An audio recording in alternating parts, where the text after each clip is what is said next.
चुनावी वर्ष में पीएम मोदी और केंद्र सरकार की महत्वाकांक्षी आयुष्मान भारत योजना को पलीतल लग रहा है। आयुष्मान भारत योजना के तहत मरीजों का उपचार करने वाले अस्पताल संचालकों ने समय पर भुगतान नहीं होने से सरकार के खिलाफ मोर्चा खोल दिया है। 3 से 15 महीने तक का भुगतान रुके होने से निजी अस्पताल संचालकों के सामने आर्थिक संकट गहरा गया है, जिससे उन्हें अस्पताल के संचालन में काफी बाधाएं आ रही हैं। United private hospitals directors association ने 15 अप्रैल से आयुष्मान भारत योजना के तहत इलाज नहीं करने का ऐलान किया है। आयुष्मान ने इलाज नहीं करने की घोषणा करने के बाद एसोसिएशन के पदाधिकारियों ने बड़ी संख्या में राजधानी स्थित आयुष्मान भारत के दफ्तर पहुंचकर अपनी मांगों के संबंध में ज्ञापन सौंपकर जल्द मांगों का निराकरण की मांग की। पदाधिकारियों ने सरकार को अल्टीमेटम दिया कि अगर 15 अप्रैल पूर्व तक उनका भुगतान नहीं होता है तो वह शाम 5 बजे के बाद आयुष्मान से इलाज बंद कर देंगे, जिससे मरीजों को खासी परेशानियों का सामना करना पड़ेगा। भोपाल के विभिन्न निजी अस्पताल के पदाधिकारियों ने हाथों में तख्तियां लेकर इस दौरान शांतिपूर्ण प्रदर्शन किया। इस प्रदर्शन में नर्सिंग स्टाफ के साथ महिला चिकित्सक भी शामिल हुई। एसोसिएशन के पदाधिकारियों की मानो तो 3 से लेकर 15 महीने तक का भुगतान अभी बाकी है। डॉक्टर जिशान अहमद ने बताया कि अकेले भोपाल के 100 करोड़ तो समूचे मध्य प्रदेश के 900 करोड़ रुपए का भुगतान होना शेष है। भुगतान नहीं होने से अस्पताल के सामने आर्थिक संकट गहराता जा रहा है, जिससे आगे सेवाएं देना संभव नहीं है।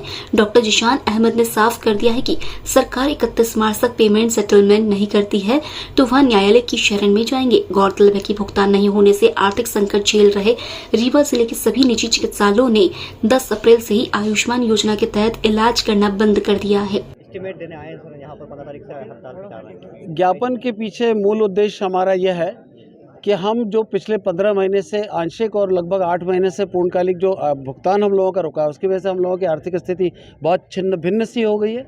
हम बड़े भारी मन से मजबूरी में आर्थिक असंगति विसंगति के कारण और आर्थिक तंगियों के कारण, किसी और कारण से नहीं, हम मरीजों की 15 अप्रैल शाम 5 बजे के बाद से सेवाएं नहीं कर पाएंगे। इसकी हमें बहुत ज़्यादा तकलीफ़ है, लेकिन इस तकलीफ़ के लिए कहीं न कहीं हमारा आर्थिक संकट जिम्मेदार है। उसके लिए हमारा मन या हमारी आत्मा कतई जिम्मेदार नहीं है। और जो नियम जो पेमेंट में भुगतान में विलम्ब हो रहा है, उसकी वजह से हम लोगों को निर्णय लेना पड़ रहा है, जो हमने मन से नहीं मजबूरी में लिया है। कई अस्पतालों का भुगतान को लगभग 15 महीने हो गए, 15 महीने के आसपास हो गए। फरवरी 2022 से कई मरीज अस्पतालों का आंशिक भुगतान नहीं हुआ और कई अस्पतालों का जुलाई अगस्त 2022 से भुगतान नहीं हुआ है। ऐसी परिस्थितियों में लगातार 15 महीने तक सेवा करना और उस सेवा को लगातार आर्थिक संकट की परिस्थिति में जारी रखना अब हमारे लिए संभव नहीं बचा। क्या कारण मानते हैं इसके पीछे, क्यों भुगतान में विलम्ब हो रहा है, क्यों नहीं हो पा रहा है? देखिए, आपका जो प्रश्न है प्रशासनिक प्रश्न है। कारण तो मैं समझता हूँ कि ये शासन के नुमाइंदों से आपको पूछना चाहिए कि क्या कारण है। इसके लिए हम तो ये है कि सेवा प्रदाता है, हमसे हमारे प्रश्न पूछे जाएंगे तो हम शायद उसका सही उत्तर दे पाएंगे। यही कहाँ जो आप छोटे में चाहते हैं?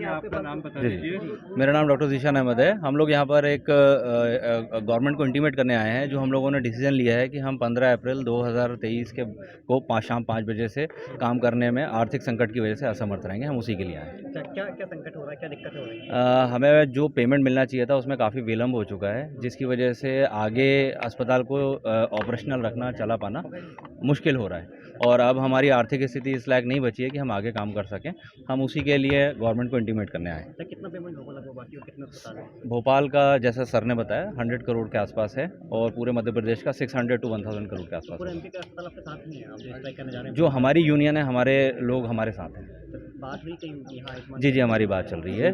उसी के लिए हम यहाँ पर इंटीमेट करने आए। रीवा में जैसे कि जो हमारे अस्पताल हैं, उन लोगों ने ऑलरेडी कल से काम बंद कर दिया। 10 तारीख से काम बंद कर चुके हैं, 10 अप्रैल 2023 से। अगर सुनवाई नहीं होगी तो फिर क्या करेंगे? तो फिर आपको भी इसको कहीं ना कहीं घाटा है। उसके बाद हम उच्च न्यायालय जो है तो उसकी शरण में जाएंगे। उसके लिए रिट पिटीशन तैयार करेंगे। वो भी हम विचार कर रहे हैं, हमारी एसोसिएशन विचार कर रही है।